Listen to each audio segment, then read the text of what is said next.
Gino, good morning. Did you think I'd make it? I knew you would make it. I said, What a night, huh? yeah. Classic nor'easter out here. Is that, yeah. Wow. So this is it, huh? So this is it. Welcome to Heath House. Oh my gosh.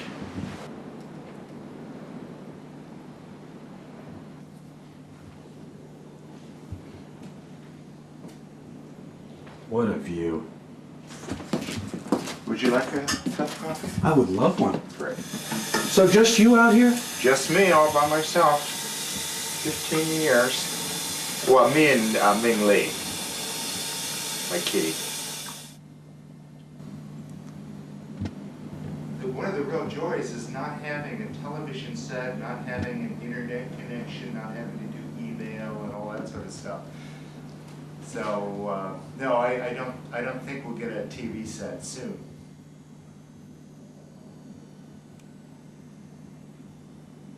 I used to do a kids program up at Heath House here, and I wanted to have something to show the kids, so they would, you know. So these, as I say, they're all things that I found on the property. Deer head with the antlers cut off. Oh, very good. Deer skulls from female deers. Do you actually find them that they're decomposing at that point? But do you see dead ones? Do you know where they go? Do they just go to a certain place? They go all over the place. They'll just die wherever they'll just die wherever they're at. Yeah, I find them mainly because I do a lot of walking. I walk all the deer trails that I find, and you know, I'll just be way back in the woods somewhere, and I'll see something, and it's a skull or some bones or whatever. It was really interesting. I found this in the sand pit, and it's some type of coral. And I found this in the sand pit that they use for the cranberry bogs. So it must have been brought here. And this looks like a piece of petrified wood. Again, I found this in the sand pit. And of course, who knows how this got here. One of the really interesting things about the sand pit is the fact that it's right in the glacial moraine. So that as you know, all that stuff that was in there was brought here by the glacier, so it's just literally bulldozed here. So you find all sorts of interesting rocks and stones.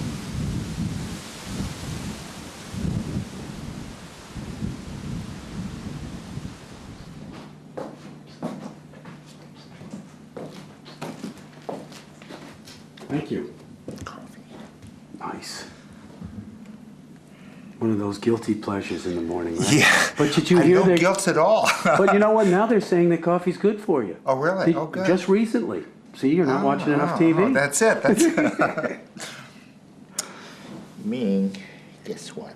Guess what? It's time for you to move. How long have you been here? 15 years. This is my 15th season here. And the reason is because it's such a great gig. You know, what a place to spend the summer. I'm out here for 5 months, or just under 5 months. I come out the middle of May, right. And I'm out here until middle of October. Right. And to be able to spend the summer here on Nantucket out in a place like this, removed from the traffic with this incredible views. I've got 5,000 acres of backyard to just kind of mill around in. And my job as ranger is to be a presence for the foundation on the property. Mm-hmm. So I drive around in my truck, make sure the properties are in good shape, pick up the beer cans, mow the road edges, lead the interpretive walks, which is the sort of the fun part of it. There are a whole series. There are 10 different walks that I lead over the course of the summer, and I repeat them, so they're all together. I think this year there were like 24 walks that I did. And what I do, like one of the walks is right up here at Heath House, and each of the walks is about 2 hours. We go around and I talk about whatever's appropriate to the property, the geology, the plants, the birds, the animals, the cultural history, whatever pertains to that particular property. And one of the real joys is that it's a program called Mornings for Members, mm-hmm. so that the members of the foundation, a lot of these people have been coming here all their lives, have never been into these properties and have no idea about what's going on here, about the geology, how the island was formed, about cranberry growing on the island. You know, a lot of people think of it as being just sort of a hobby kind of thing that's been done. They don't realize what an important part of the culture it's been for. When did that actually start out? 1857. There were three whaling captains from Nantucket who went over to the Cape where cranberries were first cultivated. Is that where they were? They're first cultivated over in Dennis. Was that from native peoples? Did they do it first? The native peoples did it for thousands of years before the first European settlers ever arrived here, and they used it. They used cranberries first as a food source. They did it a number of ways. They would take meat, say rabbit or pheasant or whatever. They would beat it into a paste. They would mix it with fat, animal fat from whatever animals they were cooking.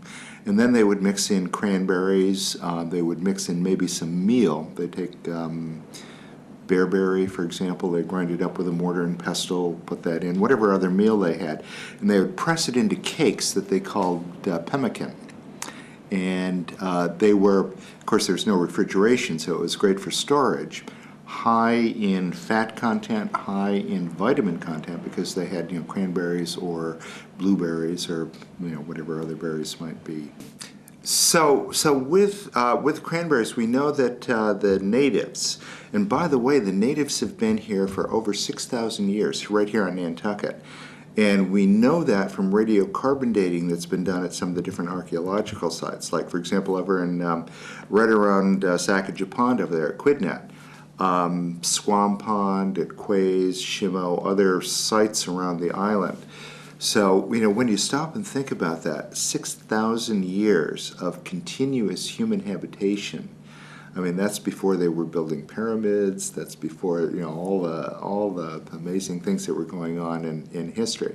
That there's been a native population here. One of the other things they used the cranberries for was as a poultice or like a salve for wounds.